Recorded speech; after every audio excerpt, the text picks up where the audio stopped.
Boa noite a todos, queridas irmãs, queridos irmãos, amigas, amigos da Bnei Brit, muito bem-vindos a esta noite de gala, porque nós temos o Rodrigo Constantino, que eu aproveito para agradecer ele ter aceito, ele não titubeou. Quando eu falei a primeira palavra, ele já tinha dito, estarei lá com vocês. Então, quer dizer, eu queria agradecer muito a você, Rodrigo. Você é um amigo de alguns anos, que a gente já vem há alguns anos tendo essa amizade, desde a época da federação e tudo, mas muito obrigado por estar abrilhantando essa noite aqui conosco. Tenho aqui conosco também o nosso honorável presidente da Bnei Brit do Brasil, a quem eu passo a palavra para uma breve mensagem, e depois passamos, então, para o Rodrigo, que é a estrela da noite. Boa noite, muito obrigado, querido irmão Harry, obrigado pelas primeiras palavras de introdução, e principalmente você, Rodrigo Constantino, muito obrigado por ter aceito tão de pronto a sua participação, importante participação no nosso evento de hoje. A Bnei Brit se sente honrada e na sua participação para abordar principalmente ainda mais um tema tão significativo e tão importante, não só para nós, como judeus, mas para entendemos que é importante para toda a humanidade. Quer dizer, Israel não pode perder. Por quê? Né? Por que essa dificuldade? Por que esse cenário? Costumamos dizer de que Israel é um país que tem um problema, ele não pode perder uma guerra. Né? Ele não pode perder uma guerra, porque se perder, sabemos o que acontece. Então, mas o mundo está mudando. E gostaríamos de, com as suas palavras, seu acompanhamento, como é possível enxergar esse mundo melhor pela frente, para que Israel possa conviver, possa compartilhar e conviver com os países irmãos, com países que querem a paz e que querem o progresso, que querem o bem da humanidade. Muito obrigado e reforço os agradecimentos a todos que estão participando, que já estão se inscrevendo e participando intensamente desse encontro da noite de hoje. Harry, Obrigado, honorável presidente. Para aqueles que não conhecem, umas rápidas palavras sobre o Rodrigo Constantino, ele é presidente do Conselho do Instituto Liberal, ele é formado em Economia pela PUC do Rio de Janeiro, ele é carioca, tem MBA de Finanças pelo IBMEC, ele trabalhou no setor financeiro de 97 a 2013, autor de vários livros, entre eles um best-seller, que é Esquerda Caviar, conhecido, esse best-seller dele, foi colunista das revistas Voto, Veja, Isto É, jornais Valor Econômico, o Globo, Zero Hora, ele é colunista da Gazeta do Povo e da Revista Oeste, e além de comentarista na Jovem Pan e na Rede TV. Ele é membro fundador do Instituto Millennium e foi o vencedor do Prêmio Libertas em 2009, no 22º Fórum da Liberdade. É com prazer e é um orgulho, é uma honra ter você conosco. A palavra é sua, Rodrigo Constantino. Harry, muito obrigado. Abraão, obrigado também. E obrigado a todo mundo pelo interesse, né, e pelo convite, que eu aceitei com muita honra e, claro, um desafio, né, falar para quem conhece, na verdade, muito melhor do assunto do que eu. Eu sou um amigo, não só de Israel, como do povo judeu em geral, faz muito tempo. Eu não gosto muito da ideia de tratar o judeu como uma coisa monolítica, né? Eu conheço vários judeus e acho que isso talvez seja o primeiro caminho de defesa e de combate à judeofobia, ao antissemitismo e suas vertentes ou máscaras, né? O antisionismo, para mim, é uma forma de mascarar o antissemitismo. E é disso que eu quero falar com vocês. Então, tem judeu como tem na variedade de seres humanos, mas de alguma maneira, como a gente vai falar, quando a gente vai falar de legado do judaísmo, né, e hoje na figura de uma nação judaica, que é Israel, é óbvio que a gente está generalizando e a gente vai ver, ao decorrer da minha breve fala introdutória, para abrir para perguntas, a gente vai ver que tem algum motivo para desconforto de tantos adversários ou inimigos. E é o sucesso. Mas eu não atribuo, e veja que o livro mencionado pelo Harry, Esquerda Caviar, realmente foi o meu best-seller, o maior capítulo do livro era sobre o ódio a Israel. Era tão grande que, por uma sugestão do editor à época, a gente desmembrou em duas partes e a segunda parte virou um apêndice sobre a islamofobia. Mas era o maior capítulo, né? Eu bebi muito ali do livro do Alain Dershowitz, por exemplo, e de muitas outras fontes, né? Mas a verdade é que não é de hoje que o povo judeu, em geral, é perseguido, é atacado, e que a nação que eles conseguiram construir logo após a Segunda Guerra Mundial e construíram com muito esforço e tiveram sucesso com muito esforço, também é atacada e não tem o direito de existir. Então, a sugestão do tema para o Harry foi essa, porque a gente está, obviamente, vivendo mais um desses momentos delicados, né, com ali o combate com os terroristas do Hamas, e uma vez mais ficou evidente que para muita gente formadora de opinião na mídia, né, em entidades supranacionais, é como se realmente o povo judeu não tivesse o direito de existir numa nação formal. Porque, de novo, eles usam muitos subterfúgios para dizer, não, temos que ter um Estado apenas, e aí diluir, obviamente, os judeus, que já têm uma representatividade em Israel de israelenses não judeus, árabes, até drusos e muçulmanos, bem expressiva, né? Só no Knesset parlamento lá tem mais de 10%, 12% de minorias e tudo. Mas é uma forma, na verdade, de diluir para destruir, assim como o BDS também, que é o esforço de boicote, e que, para minha tristeza, né, alguns judeus americanos, seculares, mais ligados aí a um pensamento de esquerda, eu prometo não querer politizar essa palestra, porque eu acho desnecessário fazer isso para o tema que temos em mão, mas também é uma forma de, na prática, falar que o Israel não pode existir. Ou então outra, né, que é aquela de devolver territórios e tudo. Bom, quem já esteve em Israel, e eu estive, né, você olha a dimensão ali, você vê do que se trata, de quantos quilômetros estão em jogo, é obviamente uma outra forma de dizer que você aceita varrer em Israel do mapa, né? Então, a pergunta que eu quis fazer para provocar aqui a reflexão é por que o povo judeu é perseguido há tanto tempo e por que de tempos em tempos os judeus são atacados com tanto furor, né? E aí, na tentativa de responder isso, e vão ter vários vetores, e um fenômeno complexo desse, via de regra, não é monocausal, né? A gente não vai encontrar uma única razão para isso, mas eu vou usar como fonte um livro do Dennis Prager, que é um conservador judeu-americano, que eu gosto muito, em parceria com Joseph Telushkin, que por acaso é autor desse belo livro, né, o Rabino, que eu ganhei de presente, e é um poço de sabedoria, né? Então, o Dennis Prager, junto com o Joseph Telushkin, eles escreveram um livro, Why the Jews? E ali eles tentam responder essa grande pergunta, né, que fica no ar para qualquer um que acompanha a trajetória do povo hebreu. E para os autores, né, o problema é que muita gente procura razão em fatores exógenos. É a necessidade de buscar um bode expiatório, é a inveja do sucesso material, né, e por aí vai. E não olham para fatores intrínsecos ao judaísmo. Por que não olham para o próprio judaísmo como talvez a causa da judeofobia, né? Por que tiram o judaísmo da judeofobia? E aí eles sustentam exatamente que está no judaísmo o cerne da questão, né? E eu vou trazer os principais argumentos deles de forma, obviamente, muito resumida, porque eu sou simpático a essa tese, né?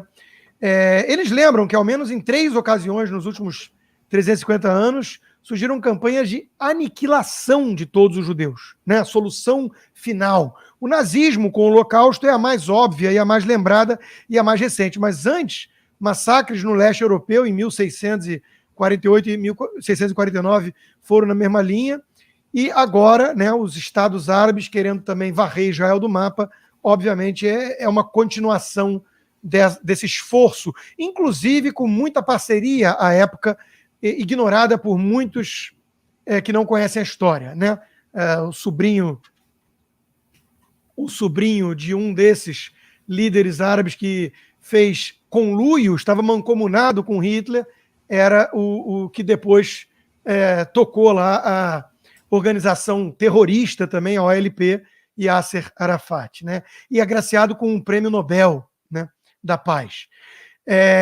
Mas então, buscar explicação para esse ódio tão intenso contra os judeus em fatores apenas econômicos, materiais, para mim já é um vício de origem. Já é um pouco assim o zeitgeist, desde o marxismo, aquela coisa que a gente tenta olhar tudo com base no materialismo, né? E não me parece que seja isso, apesar disso existir, né?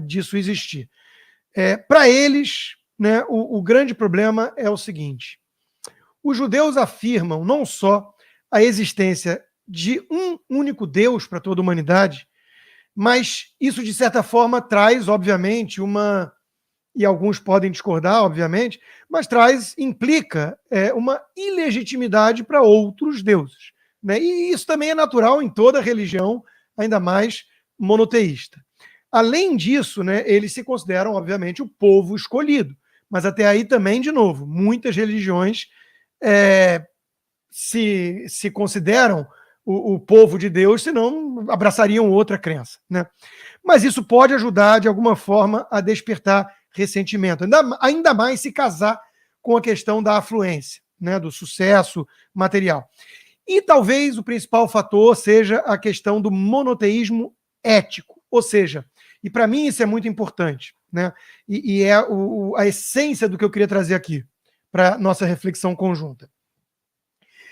Em tempos de crescimento do relativismo moral, né, da busca de civilizações que podem entrar em fases de declínio ou de depressão ou de crise, né, como teve Roma no passado e tantas outras civilizações, elas tendem a ter, talvez concomitantemente, mas talvez como causa, como fator causal, justamente um relaxamento de normas, de regras, de rigor ético, né?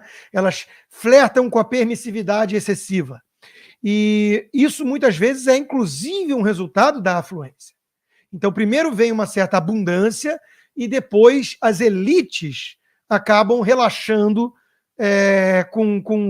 com a régua moral que norteia ou norteava aquela civilização. E aquelas pessoas que representam essa régua, né, que defendem de uma forma muito mais apaixonada e convicta aquele norte, Deus único e com o certo e errado, a noção clara de certo e errado, essas pessoas incomodam. Porque essas pessoas são aquela lembrança de que você está se desviando do caminho de Deus, do caminho da salvação, né? Então, culturas que flertam demais com o relativismo, e a gente pode pensar no Ocidente, o que aconteceu desde a década de 60, com a contracultura, a Revolução Cultural, a Escola de Frankfurt, né? Obviamente, essas sociedades tendem a olhar para aquele que lembra que existe o certo e errado com um certo desdém ou até mesmo ódio. Né? Além disso, e aí vem o fator dessa questão do sucesso relativo, né? Os judeus foram, via de regra, um povo sempre mais bem educado, né? A religião sempre foi disseminada pela palavra, primeiro era o verbo, no princípio era o verbo, né? Enquanto que muitas vezes o clero católico gozava de muitos privilégios ali, muito afastados da realidade do crente comum, né? Que eram, via de regra, na Idade Média. A Idade Média é muito desprezada, né? Foi ali que começaram as universidades e muita coisa que o legado católico deixou para o mundo. Mas, né, também tem um lado sombrio, obviamente, e os judeus sabem disso melhor que qualquer um. Mas a taxa de alfabetização era muito baixa perante os crentes.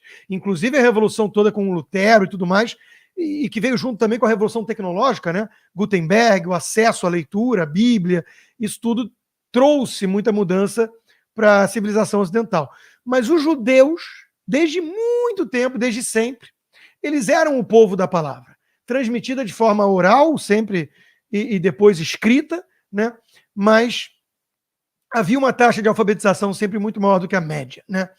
As famílias, até por conta dessas crenças enraizadas, mostraram-se historicamente mais estáveis. Muito menor taxa de alcoolismo, de agressão doméstica, de divórcio, né? E por aí vai. O que está, e isso não é muito polêmico dentro dos espectros ideológicos. O Instituto Brookings, aqui nos Estados Unidos, por exemplo, que tem uma pegada até mais progressista, ele reconhece isso, né? Famílias estáveis. O Obama fez discursos nessa linha, famílias mais estáveis. E, aliás, é estatística. Você tem muito menos chance, né, de ter drop-out de universidade, de ter criminalidade na família, prisão e por aí vai, né? A questão da solidariedade, até por ser um povo perseguido, sempre foi muito bem trabalhada também, né, entre o povo judeu. Então tem essa questão de ajudas mútuas, né, e isso, obviamente, gera também ressentimento em quem olha de fora e não experimenta, não vivencia esse tipo de coisa, né? E tudo isso ajudou a trazer uma qualidade de vida melhor para os judeus, na média, e provocou hostilidade e inveja em muitos povos. Israel é um exemplo claro disso, né? Uma região absolutamente árida, um deserto, que exporta água hoje em dia, por meio da agricultura, né? Contando apenas com 0,2% da população mundial e algo como 2% da população aqui americana, os judeus ganharam, e aqui eu preciso da minha cola, 22% de todos os prêmios Nobel, 20% das medalhas Fields para matemáticos, 67% de medalhas John Clark Bates para economistas com menos de 40 anos.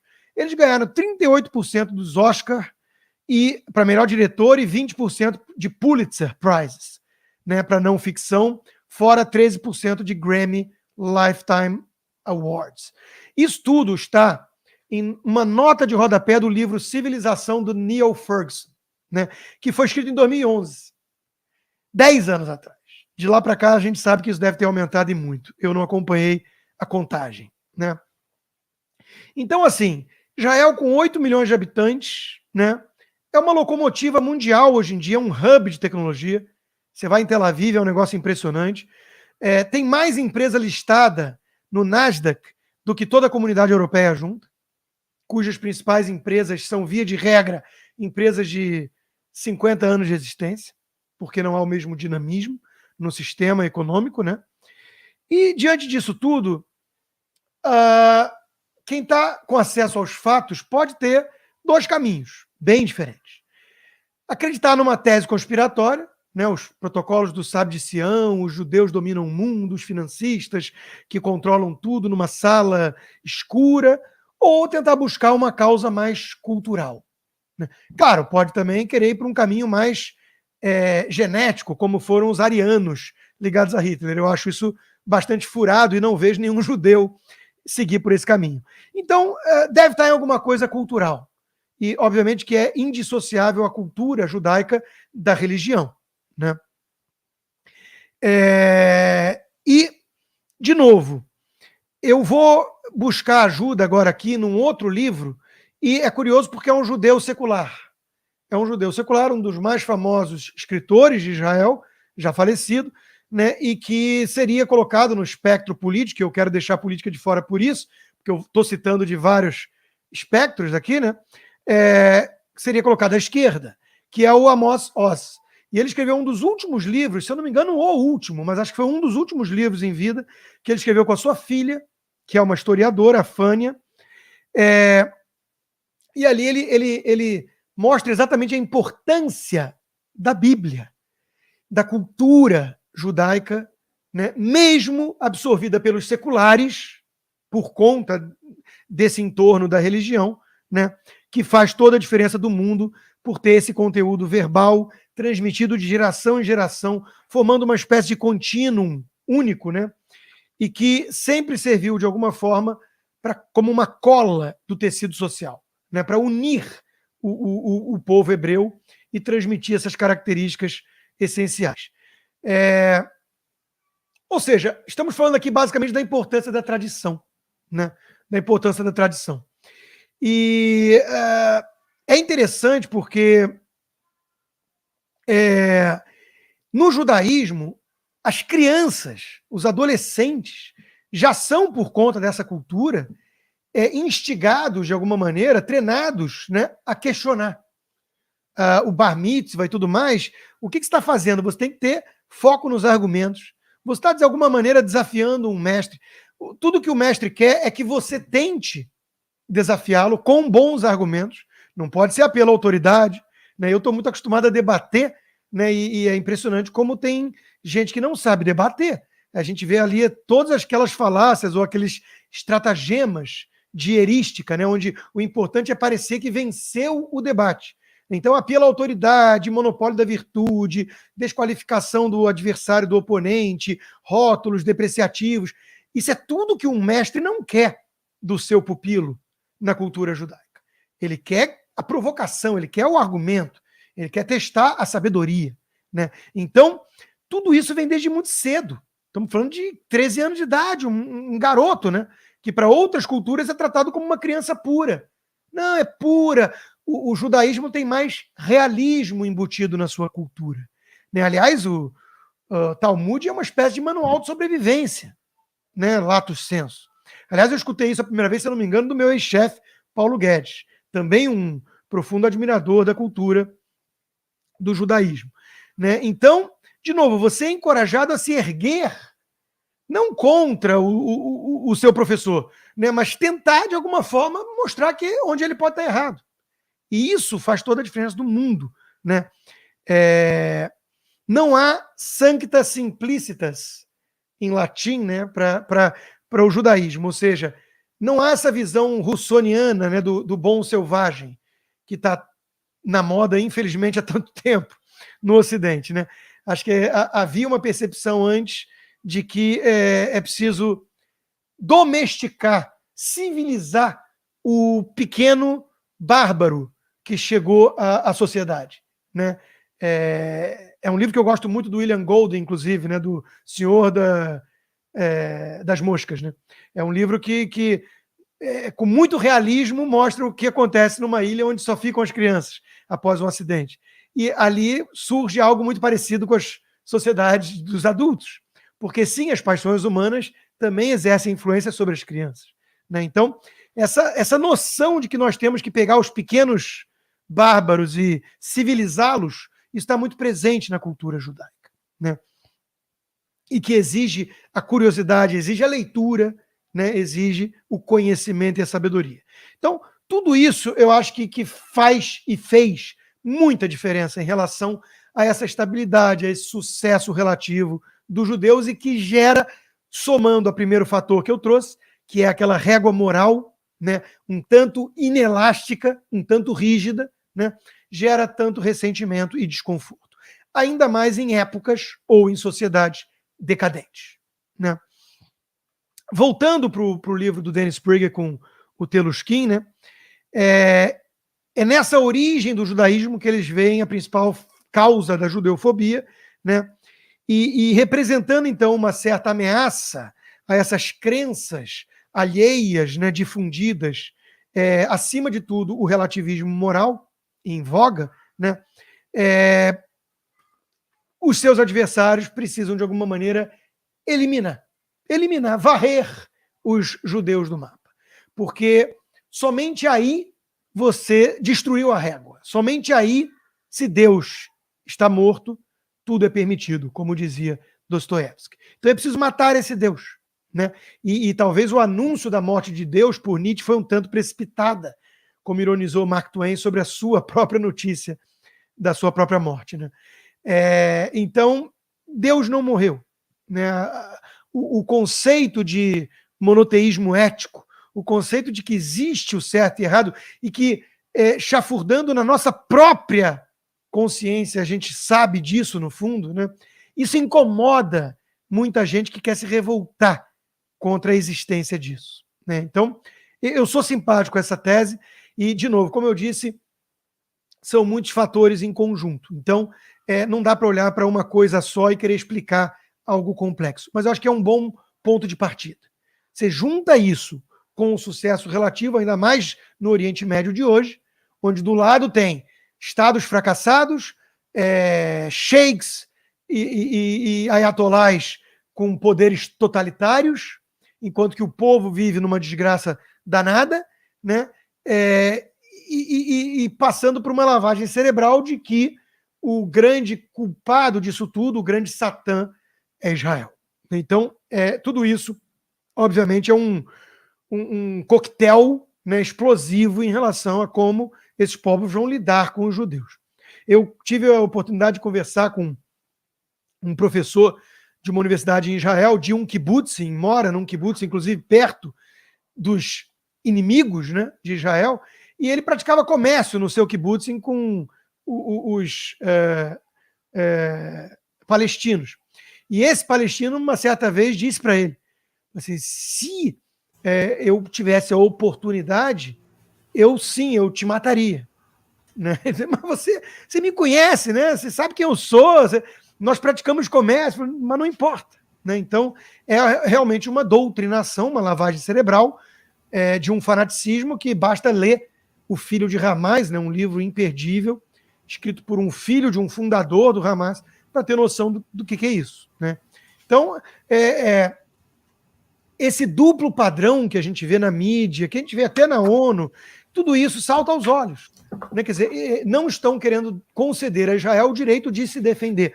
Nenhum país do mundo aceitaria ser bombardeado por 4.000 mísseis e não reagir. Israel tenta reagir minimizando as perdas do outro lado civis, colocando em risco as suas próprias tropas para tentar minimizar o número de mortos civis, protegendo as suas crianças, os seus civis, inclusive de outras religiões ou etnias, cidadãos israelenses. Né? Enquanto que, do outro lado, a gente sabe que usam crianças como escudo humano, colocam arsenais ao lado de hospitais e escolas e tentam acertar, né, Israel aleatoriamente, inclusive mirando em crianças. Eu tive em Sderot ali, é um negócio impressionante de ver. E aí o argumento a guerra é assimétrica. Por quê? Porque morreu mais palestinos. Quer dizer, isso é um absurdo, né? Se os palestinos tivessem o poder bélico de Israel, Israel estava varrido do mapa. Se o Hamas depusesse as suas armas amanhã, haveria paz na região. Se Israel depusesse as suas armas, seria varrido do mapa. Então, que assimetria é essa? É uma coisa, é um argumento ilógico, irracional, não se sustenta por 2 segundos de reflexão e é repetido ad nauseam por essa turma. Então tem alguma coisa em jogo aí, né? Tem alguma coisa que só Israel não pode se defender. O Conselho de Direitos Humanos da ONU já teve ano em que 1/3 mais ou menos das moções contra supostos abusos de direitos humanos, 1/3 foi direcionado contra Israel. Um país diminuto com 8 milhões de habitantes. Num mundo que tem Irã, Venezuela, Rússia, China, Coreia do Norte, tem alguma coisa muito errada.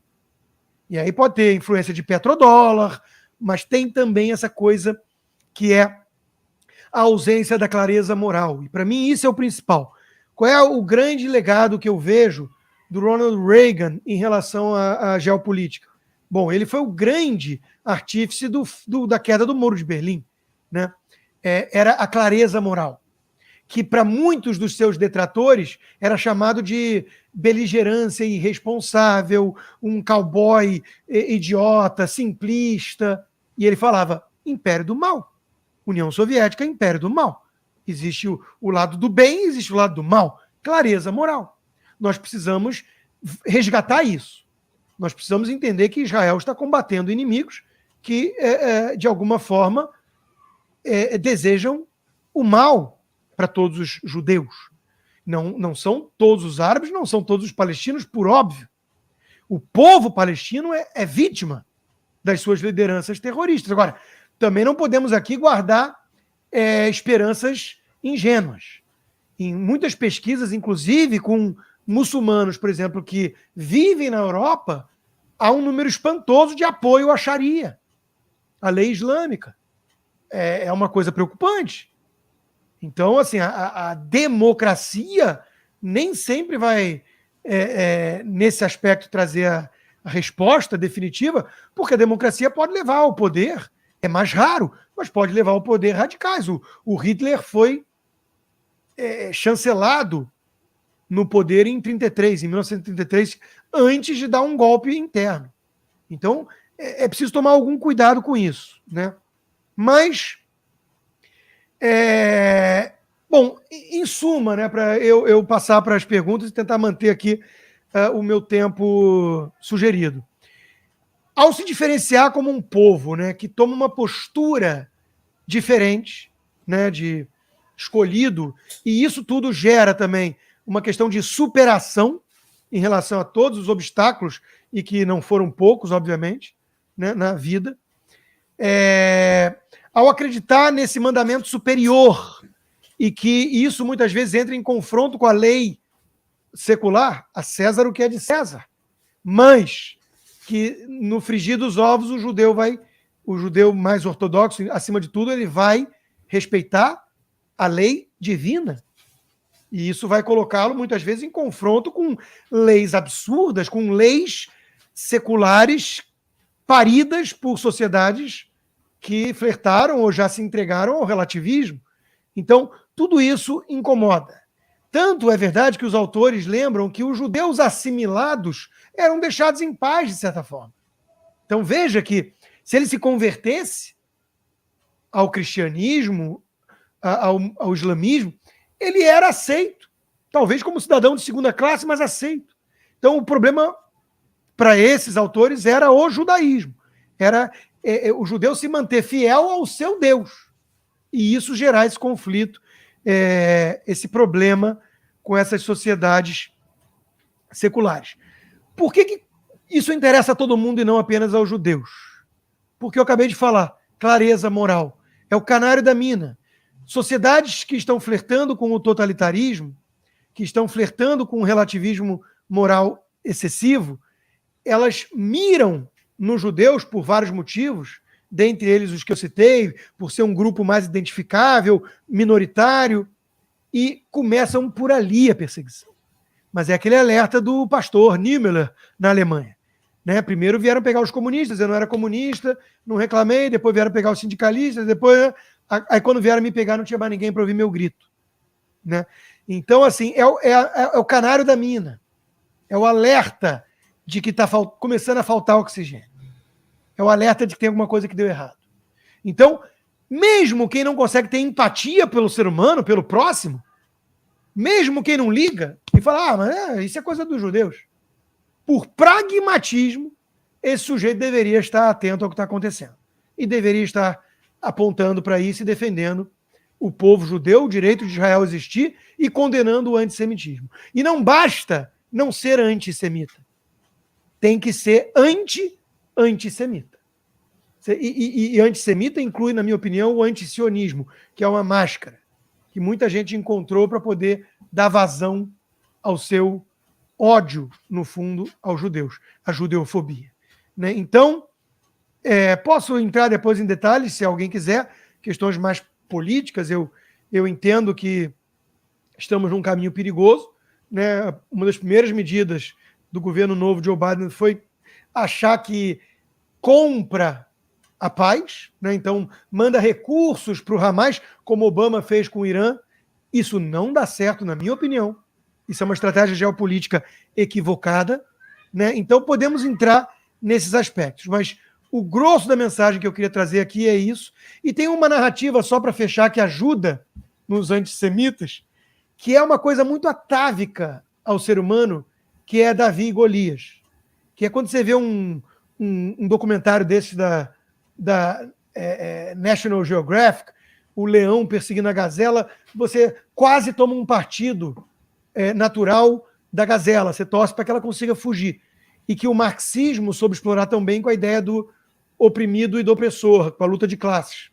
E, paradoxalmente, olham para a única democracia que respeita minorias, que em Tel Aviv tem uma das maiores paradas gays do mundo, que tem muçulmano no parlamento, que não tem petróleo, né? Olham para um país desse tamaninho, em volta de um bando de regime rico por petrodólares, não o povo, né? Mas aí é um problema do regime que explora o povo, né? E acham que o Israel é que é o Golias na história. Até porque associam aos Estados Unidos. E, de novo, os Estados Unidos também representa, junto com Israel, essa ideia, né? É porque não é só a riqueza os países europeus têm. O que a América tem de diferente? A convicção nos seus valores. A América sempre teve gente disposta a defendê-la por um ideal. E isso incomoda, não é só a riqueza, de novo, né? Então, associam Israel aos Estados Unidos e aí vira o grande Satã e os palestinos, tadinhos, pobrezinhos, são os miseráveis que jogam mísseis caseiros e Israel tem poder. Então, essa coisa de narrativa de o Golias que está atacando o pequeno povo humilde, isso também seduz pela emoção muita gente que desconhece a realidade. Então, é uma forma de combater também. E isso atrai para o antissemitismo. Meus caros, era isso que eu queria trazer. Civilização ocidental que nós temos, que eu não tenho medo de dizer, é a mais avançada que existe, porque eu não sou multiculturalista, porque eu entendo que uma civilização que coloca o foco no indivíduo, que considera que toda a vida é sagrada, que defende o império da lei, que defende os direitos universais do homem, essa é uma civilização diferenciada. E, make no mistake, essa é uma civilização judaico-cristã. Bom, Rodrigo, eu estou vendo aqui as mensagens e em vez de perguntas, eu estou vendo só elogios a você pela aula magna que você acabou de dar. E você falou de tradição, você falou de coisas importantes dentro da nossa tradição judaica, que é passar. A gente sempre aprendeu que a gente tem que passar para as novas gerações. E eu acho que isso foi o que manteve o nosso povo até hoje, né? Teve povos e povos e povos que foram destruídos e nós continuamos porque a gente sempre teve, primeiro, fé em Deus, segundo, a gente passou a tradição, a religião, as tradições e tudo isso. Mas eu não quero tomar o tempo dos nossos, porque nós estamos, graças a Deus, com uma participação de pessoas aqui, e tem uma pergunta aqui do Henry S. Eu quero primeiro dizer que nós estamos tendo a honra também de ter a participação da Mili Magid. A Mili Magid, ela mora perto de você em Miami, mas ela faz parte da nossa representação da Bnei Brit Internacional na ONU, e é muito importante tê-la conosco. Muito bem-vinda, muito bem-vinda, Mili, por estar conosco. E também quero dizer também que nós estamos muito contentes de ter conosco irmãos de São Paulo, de Curitiba, de Porto Alegre, do Rio de Janeiro. Então, tenho que dizer a você, Rodrigo, que a casa, graças a Deus, está cheia e a estrela é você que encheu a casa, graças a Deus. E eu tenho uma pergunta aqui do Henry S., de São Paulo, e ele diz assim: como é que você pode falar de fact ou fake news quando as grandes emissoras na mídia possuem linhas editoriais tendenciosas, a exemplo da Bandeirantes, entre outras, e outras que você sabe, e que fazem disso o dia a dia? Então, essa é a primeira pergunta que eu estou vendo aqui na minha frente. Perfeito, Harry. Bom, antes de mais nada, deixa eu dar as boas-vindas também para a nossa representante na ONU e dizer que eu não invejo a missão dela, né? Porque a ONU, como eu disse, ela é um dos exemplos hoje em dia dessa guinada, né, que acompanhou o Zeitgeist. Então ela começa com muita nobreza, com uma intenção muito boa, inclusive herdando da Liga das Nações, né, essa missão de tentar apaziguar o mundo e levar esses valores universais, né? E ela acaba, na minha visão e de muitos, se desviando. Tem um livro, inclusive, que eu recomendo muito a todos, chamado Tower of Babel, né? Torre de Babel, de um diplomata israelense, o Dor... como é que é o sobrenome dele, meu Deus? Dor Goldstein, acho que é alguma coisa assim, né? Mas é um livro muito bom, porque é escrito por um diplomata israelense e mostra exatamente isso, né? Como a ONU foi, de alguma forma, perdendo essa firmeza na defesa dos valores ocidentais, né? Com objetividade, com clareza moral, né? E aí tem teses para todos os lados, os próprios petrodólares, interesses geopolíticos e tudo. E a mídia, Harry, eu vejo da mesma forma, né? Eu obviamente, sou da mídia, você leu no início aí uma parte aí do meu currículo e fica claro que eu passei por tudo que é veículo importante. Muitos deles eu passei, né? E é curioso que eu sou muito criticado por isso, né? Muita gente fala assim, você fica criticando a mídia, mas está de dentro, está nela. Exatamente. Né? Eu preciso manter a minha independência e a minha clareza moral, né? Para poder entender que eu faço parte de uma imprensa que, via de regra, tem claramente um viés. E muitas vezes, infelizmente, é uma máquina de fake news, ela própria. O jornalismo tem uma missão muito nobre. Muito nobre. Ele é uma espécie de quarto poder, ele vai tentar lançar luz sobre aquelas coisas incômodas que os poderosos adorariam manter às sombras, né? Faz as perguntas incômodas, isso é o ideal. Na prática, Harry, a gente vê muitos veículos de comunicação seguindo uma linha ideológica. E seguindo uma linha ideológica, enfim, tem vários fatores. Tem a questão os livros de detetive americano vão falar assim, siga o dinheiro, né? Mas eu também não acho que seja só uma questão materialista. Eu acho que esses jornalistas estão imbuídos, muitas vezes, de uma missão de vida e eles enxergam as coisas por um prisma distorcido. Então, o caso de Israel, eu acho muito claro isso. Eu não acho que tantos pares meus na imprensa são pessoas que desejam, de fato, o pior para o povo judeu ou sejam pessoas que tenham sido corrompidas por petrodólares. Eu não acho que seja essa a explicação. Mas eu acho que muitos repetem, muitas vezes de forma muito pouco crítica, né, essas narrativas predominantes na grande imprensa, né, e que colocam Israel sob uma luz muito negativa e de uma maneira muito injusta. De uma maneira muito injusta. Né? Então, de novo, é uma guerra de narrativas que Israel vive, além da guerra física, além da ameaça concreta. Né? E essa guerra de narrativa é uma coisa muito interessante, porque eu aprendi isso observando e lendo alguma coisa também, né? Que Israel sempre vai fazer a escolha que tem que ser feita. Ou seja, é the hard choice. Israel é como Abraão disse, né? Israel não pode perder nenhuma guerra, senão é o fim. Então, todo líder israelense tem isso muito incutido na sua cabeça. Tanto é verdade que entra direita, sai direita, Bibi Netanyahu fica 12 anos, sai não sei o quê, mas o Benny e o Gantz, que disputavam antes, não tinham grandes divergências quando o assunto era geopolítica. Quer dizer, não é mais um assunto controverso dentro de Israel hoje em dia você defender com unhas e dentes o direito de se defender. Isso não é passível de discussão. Então, Israel vai fazer a coisa que tem que ser feita. Vai defender o seu povo. Mesmo que isso muitas vezes represente o quê? Manchetes sensacionalistas que ajudam na guerra de narrativas contra Israel. Vão pegar a criança palestina e vão dar foco para isso. Às vezes nem vai ser uma vítima mesmo.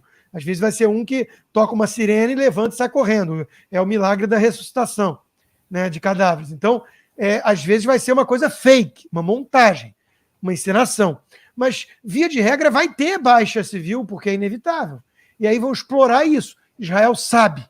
Israel luta contra isso. Tem esforço.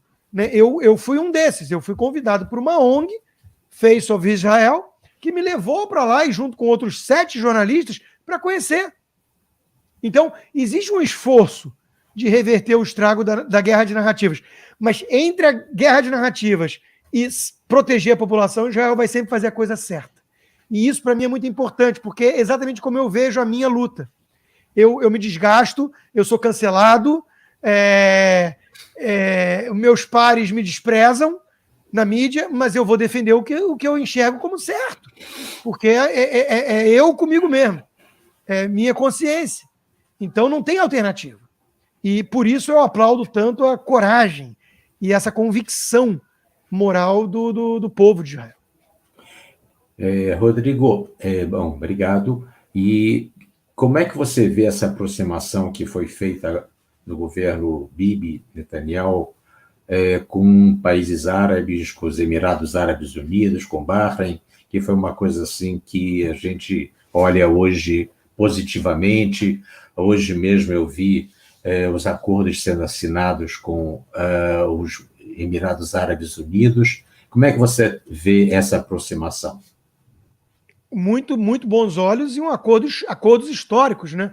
Israel quer paz. Israel quer tocar sua vida, quer prosperar.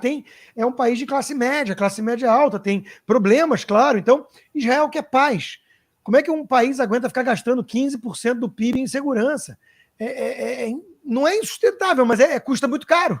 Então é óbvio que isso empobrece, de certa forma, a população. Israel quer paz. Os vizinhos não querem muitas vezes, porque são dominados por estados fracassados, por regimes totalitários. E a maior ameaça, sem sombra de dúvidas, é o Irã.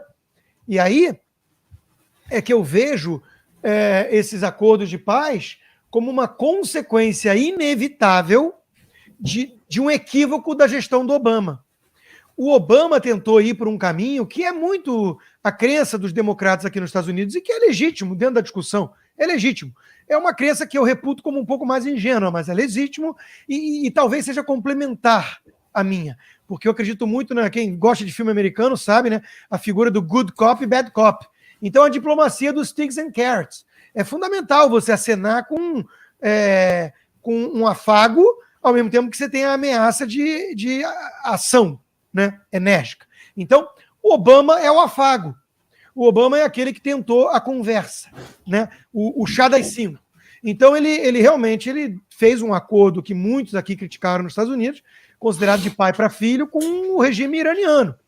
E isso gerou, na análise de muitos críticos, né, do acordo do Obama, gerou o quê? Primeiro, uma autoconfiança e grana mesmo para o regime dos ayatolás, que com o Soleimani lá, que era o cabeça militar da Hidra, ajudou a armar o Líbano, e isso fez com que o próprio ISIS crescesse na região, né? E isso assustou a vizinhança. Então, todo mundo começou a olhar e falar assim, o Irã, o pêndulo da balança foi demais para o lado iraniano, e isso é perigoso. Então, deixa eu correr aqui para conversar com Israel. Então, na análise que muita gente fez, esses acordos históricos de paz, intermediados pelo presidente Trump e costurados pelo próprio Bibi Netanyahu, eles foram uma consequência do que aconteceu ali com a região após o que podemos chamar, talvez, de fracasso da tentativa de comprar a paz, né, do governo Obama. E de novo, é isso que me preocupa hoje, Harry, para ser sincero, porque começamos na mesma linha, né? O Hamas recebendo ajuda no afã de que terroristas que não são movidos apenas por grana vão ser convencidos de deixar Israel em paz se tiverem dinheiro, ajuda financeira. Não funciona assim. Assim como a síndrome de Oslo educou muita gente em Israel, né? Acreditar que acordos frágeis de paz podiam você entregar tudo que era demandado e iam começar a te convidar para uma confraternização, eles viram que na prática houve a intifada, né? Então, assim, eu acho que é uma expressão que nos Estados Unidos chama-se once bitten, twice shy, e que no Brasil a melhor tradução que a gente tem é uma vez mordido por cachorro mordido por cobra, tem medo até de linguiça, né? Então assim, o israelense, via de regra, ele é mais alerta, ele é mais cético em relação a essas coisas, mas esses acordos estão, na minha visão, caminhando na direção certa. Temos uma pergunta aqui do nosso presidente, o Abraham Goldstein, que ele pergunta o seguinte: com todas essas observações históricas e o relativismo que acompanha o mundo nos últimos anos, seria possível antever uma solução pacífica com a participação de todos? E como seria isso? É uma boa questão. Assim, eu acho bom e acho bonito ter ideais na vida. O pacifismo é isso, né? É um ideal. Porém, eu tenho severas críticas ao pacifismo como um meio, como um instrumento. Por quê? Porque o grande estadista que o século XX teve foi Winston Churchill, que era tido como um sujeito beligerante. Depois ele virou, né, o grande salvador do Ocidente. As pessoas esquecem que ele era tratado como um beberrão irresponsável, né? Porque ele falava, olha, se quer se preparar para a paz, prepare-te para a guerra. Quer dizer, ele viu os alemães se armando. Ele viu o perigo disso. Então, uma solução pacífica definitiva, isso não existe. Isso não vai existir nunca no mundo, porque o mundo sempre vai ter os marginais, sempre vai ter os inimigos da liberdade, do indivíduo, do que nos é humano. Né? Vai ter os paus que nascem tortos ou então que se desviam. Né? E nós temos que nos preparar para isso. Então, assim, eu não acredito em solução pacífica final. Eu acredito que Israel vai ter que sempre estar preparado para a guerra. Né? E a preparação para a guerra vai ser o maior fator de dissuasão. Né? E isso funciona. Na minha concepção, a política de dissuasão mútua, né, ela tem eficácia. Eu citei o Reagan, né, ainda há pouco, ele lançou o projeto Guerra nas Estrelas e isso desesperou os soviéticos. E isso ajudou, de certa forma, a trazer mais paz para o mundo. Pode parecer paradoxal, mas o mundo sem o poderio bélico dos Estados Unidos de hoje seria um mundo mais seguro, com a China representando uma ameaça ao mundo ocidental livre? Claro que não. Na minha concepção, está claro que não. Então, de novo, o problema não é a arma, o problema não é a existência do poderio. O problema é para onde os canhões apontam. Isso depende o quê? Das doutrinas ideológicas, da filosofia de mundo. Então, nós temos que combater isso. Quer mudar o mundo, temos que mudar as ideias. Né? Agora, sempre vai ter ideia distorcida, ideia ruim.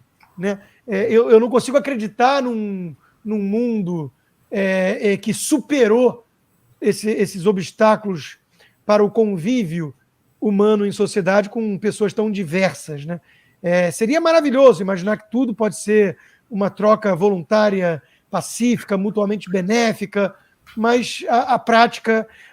na teoria não há diferença entre teoria e prática, na prática há. Né? E na prática a gente sabe, a tradição está aí para nos ensinar isso, né? A gente sabe que tem que se preparar para o pior. Ok, estou vendo que meu querido irmão Samuel está conosco aqui.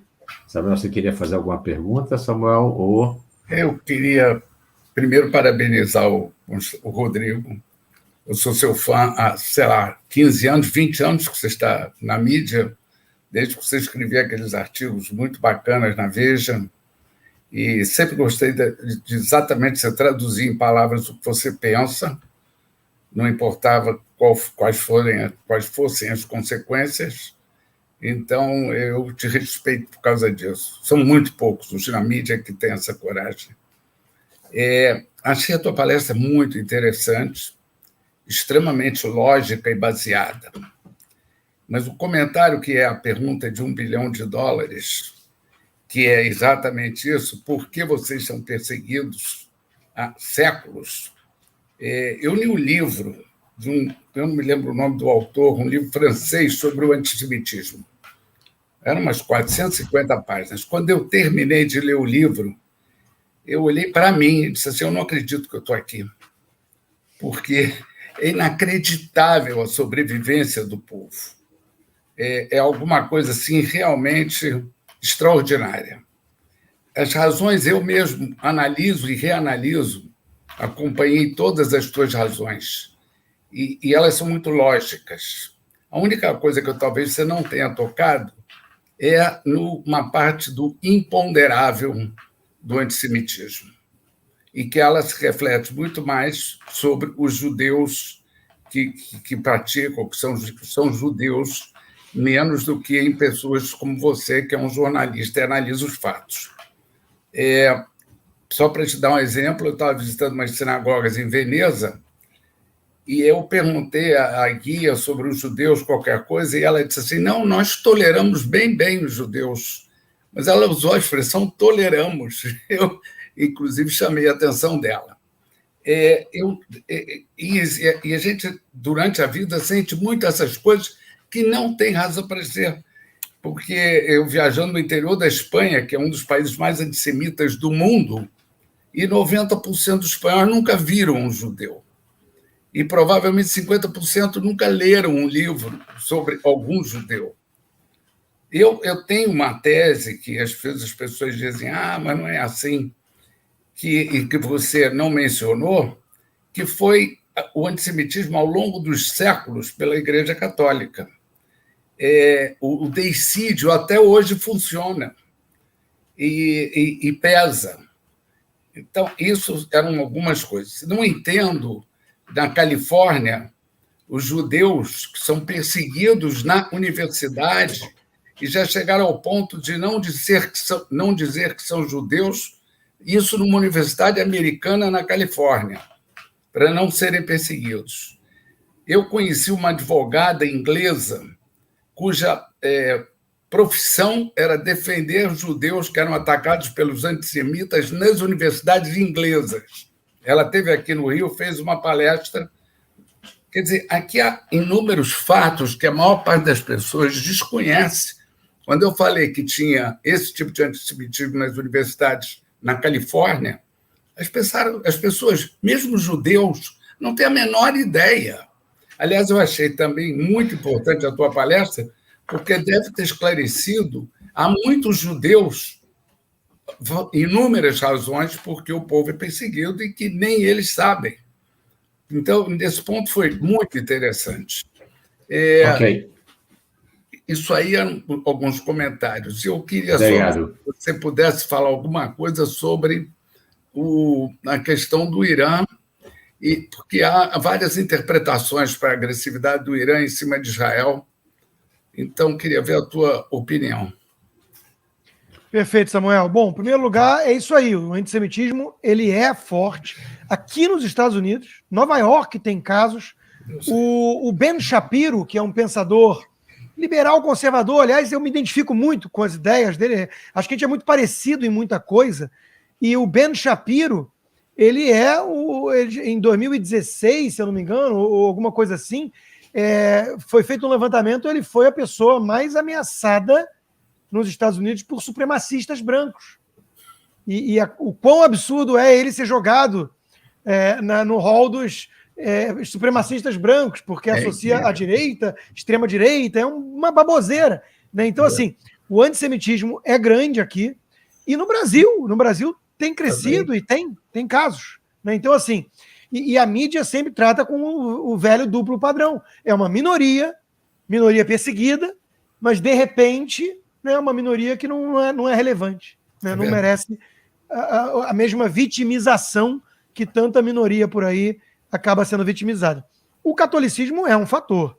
Eu não incluí muito assim, porque eu tenho muito respeito pelo cristianismo, lato sensu, né? Eu acho que primos brigam muito, né? Primos brigam muito. Jesus era um judeu, né? Assim, muita coisa do cristianismo bebeu da fonte, né? Então, assim, primos brigam. Depois, séculos depois, a gente viu isso acontecer no cisma da própria igreja, né? Os protestantes olham para os católicos e não se bicam. Então, assim, é muito parecido em muitas coisas, e aí há, às vezes, uma intolerância muito grande, né, porque precisa destruir a origem para poder assumir o papel de escolhido. Essa questão da superação que você mencionou, Samuel, para mim é a coisa mais impactante. Quando eu visitei o Museu do Holocausto em Israel, que é uma experiência muito comovente, você realmente fica, não tem outra palavra, peço perdão, datavênia, né, embasbacado com aquilo. Né? É a capacidade de, na maior das adversidades, você ter fé e você saber que alguma mão divina está te auxiliando, está te guiando e vai fazer você atravessar e chegar do outro lado. Então isso é muito bonito. Né? Sobre o catolicismo, não sei se eu já mencionei ou não, mas o Shylock, né? O Shylock do Shakespeare é o grande exemplo de como era tratado ali, e ele tem uma passagem maravilhosa, que ele diz, quando você me corta, eu não sangro que nem você, não sei o quê. E aquilo é uma defesa shakespeariana do universal. Né? Sobre o Irã, Samuel, de novo, né, eu acho que nós temos um defeito muito grande, via de regra, que e é muito natural que seja assim, né? Nós não conseguimos nos colocarmos de fato no sapato do outro, porque a gente sempre carrega o nosso pano de fundo, o nosso arcabouço, o nosso prisma. Então, assim, ocidentais, ainda mais seculares, que é a maioria hoje em dia, eles acham que tudo se resolve na base da grana.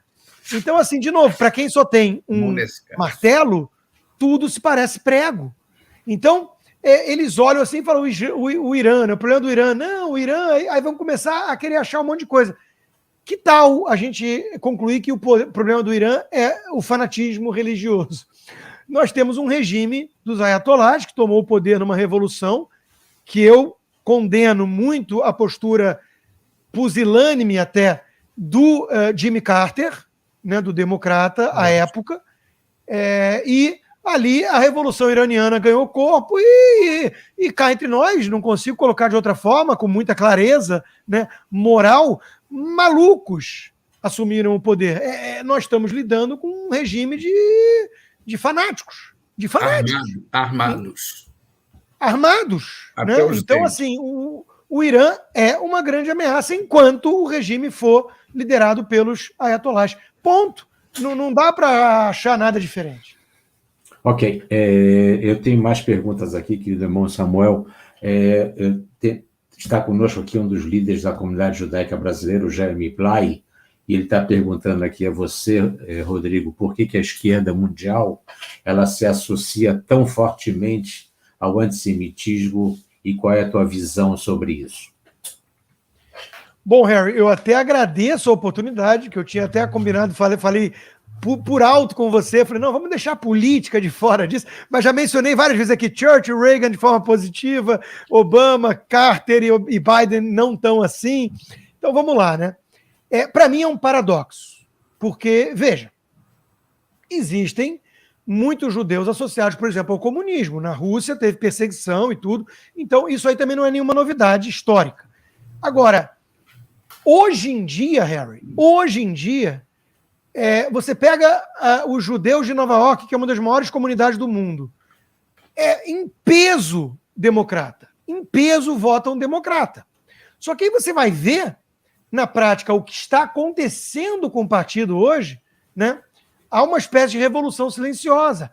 As novas faces do Partido Democrata são Alexandre Ocasio-Cortez, Ilhan Omar, Rashid Tlaib, são radicais que andam assim, ó, até com o jeito do Hamas.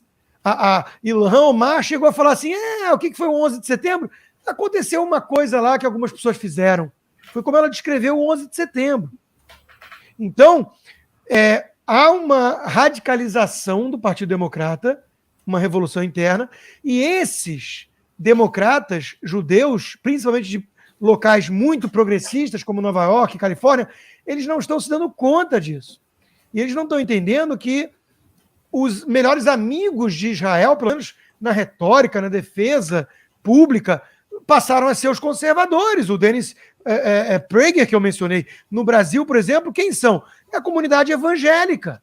Os que mais defendem o Estado de Israel é a comunidade evangélica. E que estava assim com o próprio presidente Bolsonaro. Todo mundo é livre para odiar o Bolsonaro, mas isso não dá para negar. Ele é o presidente que mais fala como amigo de Israel. Né? Enquanto que deputados do PSOL já queimaram bandeira de Israel em praça pública. Então, de novo, eu acho que há alguma espécie de apego a um passado que não é mais condizente com o presente. Né? Olha, eu vou te confessar que eu acabei de ler o livro, agora, essa semana, do Alan Dershowitz, que eu mencionei antes sobre Israel. Acabei de ler o livro dele sobre essa questão de liberdade de expressão. É um livro novo dele, que ele, inclusive, defende muito, não o conteúdo do que diz o Trump, mas o direito constitucional do Trump dizer o que diz. né? E ele condena muito os seus pares democratas, porque ele é um judeu-democrata de longa data. Mas ele era trumpista. Ele foi advogado de defesa do trumpismo por conta de apego a princípios. Se a gente tiver que rotular ele de alguma forma, ele é um libertário civil. É o que nos Estados Unidos chama de civil libertarian. Era aquela ACLU, era uma entidade que sempre defenderam a liberdade de expressão acima de tudo. Então, ele está vendo o perigo dessa deturpação, porque o Trump não pode ter esse direito de liberdade, porque ele é perigoso demais. E ele acha que isso está ameaçando princípios muito enraizados. Então, é uma defesa principiológica. E aí é outra discussão. Infelizmente, não estou enxergando. Ok. Rodrigo, a gente combinou que o teu tempo também é um tempo escasso. A gente agradece a você. A gente poderia ficar aqui a noite inteira, porque escutar você, como eu aqui, tem dezenas e dezenas e dezenas de pessoas aqui elogiando a tua participação, a tua maneira de ser, o teu profissionalismo, a tua identificação com o judaísmo, com Israel. Enfim, é um prazer e uma honra olhar tudo isso que eu estou lendo aqui. A gente ficaria a noite inteira lendo tudo isso. Queria te agradecer mais uma vez por essa aula magna. Você, de fato, nos encheu de cultura, de orgulho, vindo de uma pessoa como você. Então, eu queria agradecer, em nome da Bnei Brit do Rio de Janeiro, que organizou esse evento, em nome da Bnei Brit do Brasil, que aqui está o presidente conosco também, e queria também não esquecer de agradecer ao Alberto Danon, que cuidou do marketing e também cuidou de toda a parte técnica, e por isso nós estamos aparecendo aqui, e também a Roberta, que fez todo o marketing, que é secretária da Bnei Brit do Brasil. A gente não pode esquecer de agradecer as pessoas que estão ali nos bastidores, mas que fazem, às vezes, mais do que nós, para que o evento aconteça. Muito obrigado a vocês, muito obrigado a todos que nos assistiram, e uma ótima noite, e que a gente tenha muita saúde, paz, muito shalom, que é isso que a gente precisa, e vamos em frente. Uma boa noite a todos e obrigado pela audiência de vocês aqui no nosso evento. Obrigado. Um abraço. Muito obrigado, Harry. Muito obrigado a todos que acompanharam e se interessaram, e obrigado pelos elogios também. Isso aí nos ajuda muito a seguir adiante, né? Quem quiser me acompanhar mais e saber mais, tem o meu site lá, que é o rodrigoconstantino.com, né, tem lá mais informações e, de novo, eu já estou meio velho para me converter, mas o meu filho já foi circuncisado, vamos ver. Estamos chegando lá, estamos chegando lá. Ok, gente, boa noite, abraço. Boa noite, obrigado. Tchau. Tchau, bom senso.